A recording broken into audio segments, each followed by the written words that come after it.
I met Lisa when I was at Wright College, and she had just come back from teaching in South Africa and was looking for a job. And I thought, God, she's a little skinny, tiny little white girl, going to come over here and work with me in drugs and gangs? I don't think so. We had a little interview, and I got a chance to talk to her and found out that she really had a brain in her head. I was pretty impressed.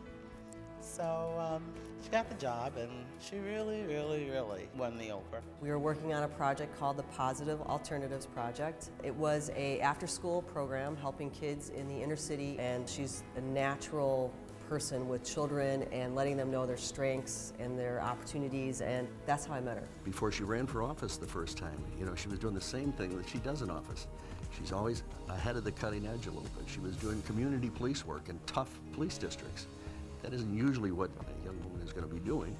And she was not only doing it, but creating the model for how to do it. She chose to go into elected leadership because she saw that as another avenue for creating the kinds of change in life that she saw was so necessary. I first met Lisa Madigan back in 1997 when she was first thinking about a run for the Illinois Senate, and I was really impressed with her, not only the way she presents herself, but her resume at that point clearly showed a woman who was dedicating her career to public service. She stood up time and time again, whether it was for sexual assault victims or domestic violence victims or child victims or older victims.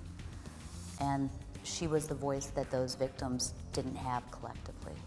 A voice to those who are sometimes disenfranchised, that are marginalized, that are even in some cases even ostracized. The one thing that I appreciate about the Attorney General Lisa Madigan and the work that she's doing is that she has literally brought the office to the community. And Lisa's energy and her concern and her complete dedication to making life easier for women who had been victims of violence just moved me tremendously.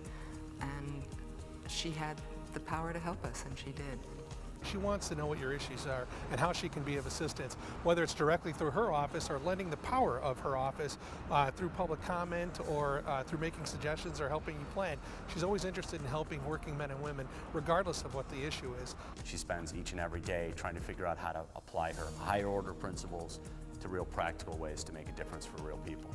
We can be proud that Lisa Madigan really has been the people's lawyer and put our interest in a clean environment first and above those of the special interests. She can bring the match or she can bring the water.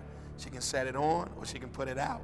And I think that's a good thing, because you need folk who can get it started but then know when to stop it. She knows the law, she knows what she wants to do, and then she can break it down so you feel that you're part of it. You can understand what she's saying. Lisa is passionate, she's fair, she's committed, she's principled, and I think underlying all of that for any public official to really know what your values are and to put those into practice is really important. I think that her time in public office so far has been a great start. She loves what she is doing, and I can't tell you how important that is for someone to do a good job. She's fun. She's just fun to be with, and particularly somebody who has the kind of job that she has, with the enormous responsibilities. She is a wonderful mother, a wonderful wife, and a fantastic, incredible friend, and a community leader that you just want to be around. You want to be around her energy. Well, I think that Lisa is a true public servant, which is what I think that all elected officials should be. You know that glass ceiling that people talked about? She didn't just break through, she kicked it out. There's no glass ceiling anymore. And there's a pride about the law being an instrument of justice. Her values are right. She has courage, she's got guts. She isn't afraid of anybody. She's a superb Attorney General. But at the end of the day, she's a human being.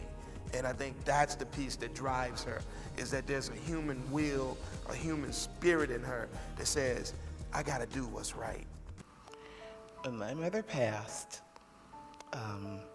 was sitting in my apartment all by myself, when Lisa came over and just sat with me.